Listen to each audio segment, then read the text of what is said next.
Hi guys, Mark here, Celtic Crossbows. Tonight we're going to be looking at a new USB Reflex red dot sight for your tactical equipment, be it a crossbow or pistol or a rifle for that matter. This is a lovely bit of kit. Going to get straight onto the table now, no messing around, and have a look. It comes in, it's really nice package, well protected. So to me straight away it says quality. It comes well protected. If it was no good, it just comes in a cheap cardboard box and nothing else. When we open up, we find our sight. Underneath the phone, we find our Allen keys, our USB lead,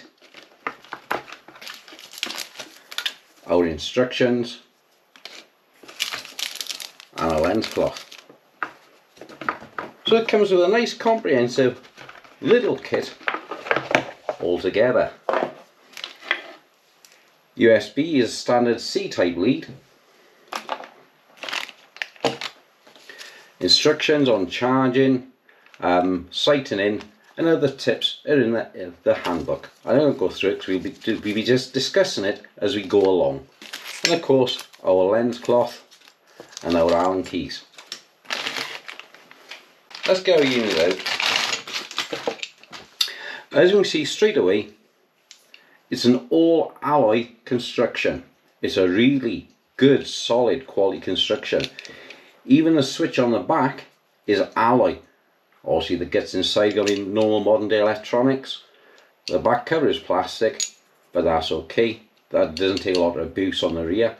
But the outside shell, everything is completely alloy.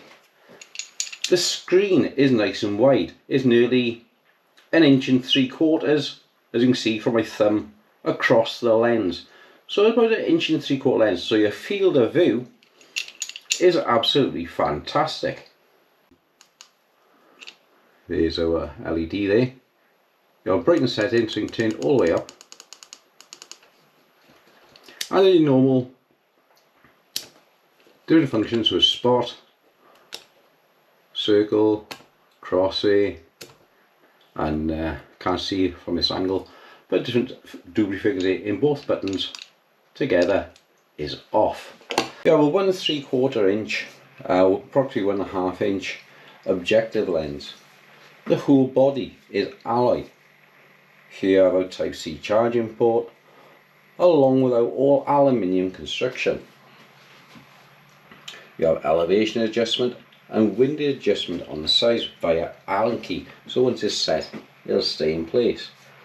The 20mm Picatinny rail mountings are permanent, meaning they're part of the casting of the body, which I really approve. The 4-position switch on the rear, again I approve of, is all aluminium construction. Brightness is controlled of up and down buttons. One press on, 2 presses both buttons together, switches the unit off. The actual display, I have used this outside, is a really crisp design. The only thing I say lets it down in low light conditions, reflecting on the main screen, you can see a silhouette of the projector down in here. Again, that's in low light conditions. Used normally outdoors or on the range, you wouldn't take a notice of this. But for a cheap system, as opposed to a more expensive system, such as this one here, I think is great. The problem you have with this system here on the left is the replacement of batteries. If people see my previous videos, there's a couple of times I've gone out to shoot and I forgot to change the batteries. You don't have that problem with this. If you're out in the car and you've got your USB lead with you for your phone or your car charger, cigarette port, you can just plug it in and charge it up from there, should you forget to go out. We're going to look at now mounting the system onto the Steambow and the different options you've got with it. Okay then, mounting options. If you opt to go low on the bottom rail, you have a problem. As you can see here, that's the switch. You have to try and get your thumb in underneath to get to it to switch modes. So your other option is to mount it further forward on the rail. So mounted further forward, as you can see, you've now got full access to the back of the sight, as you can change it to where you want it. But as you can also see, you're losing a quarter of your rail on the front. That is not how I recommend to set it up.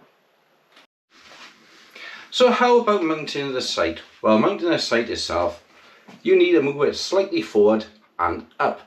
The reason being, because you have the block of the magazine behind, you can't access the switch properly without it.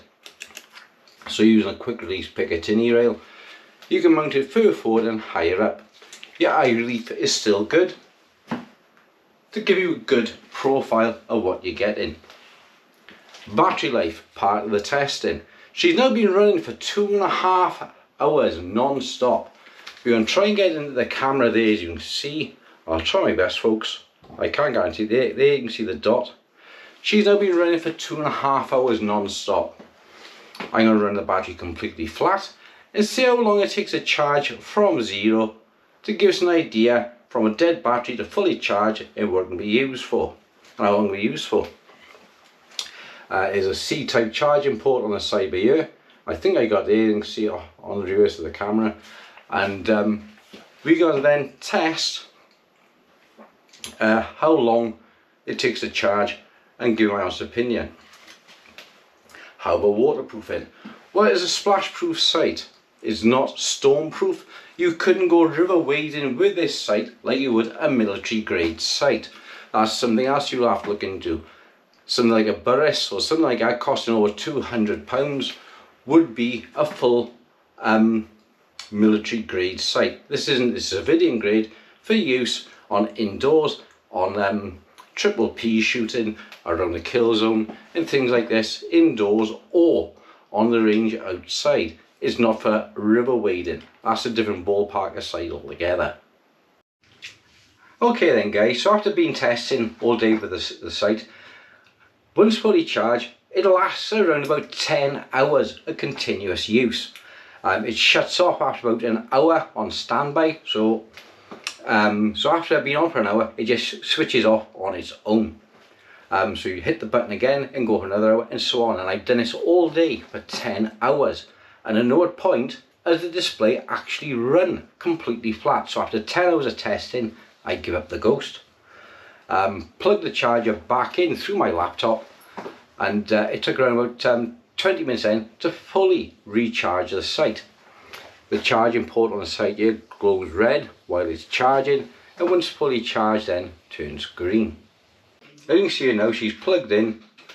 The LED is quite happily glowing away. She's switched off but charging. Like I said, it takes around 20 minutes from where I should be virtually dead to fully charged when the light turns green or switches off after a few seconds. So build quality, I actually give it a 10 out of 10. It really is a beautiful, solid construction. Only piece of plastic is the cover on the back, which I can forgive them for that. It's got a really big clear lens.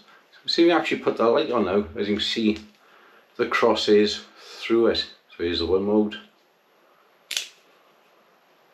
There we are. So it's a pretty standard display and power off for the system. The USB is a Type C. There's a little rubber cover over which I think will be easily lost, so you need to be careful with that because I don't know water ingress in the electrics. Which brings us on to the other subject, waterproof. Is she stormproof? No. Is she splashproof? Yes. So if it was out in a rain or shower, I would certainly put a bag over it or a cover while it's heavy rain or something like that. And I think that pretty much goes for all of this style, unless you're going for something like a Burris or something like that, which is a few £100, military grade. All these under £45, they're all pretty much the same from pretty much the same factory. So your choices are quite simple really, and the £45 is a good everyday sight for use. If you want to go seriously tactical, you're going to be expecting to pay over £200. for a military grade red dot sight, which is fully waterproof, stormproof and everything proof. Okay, I think that's about everything covered, and I'll see you on the next one. Thanks and bye bye.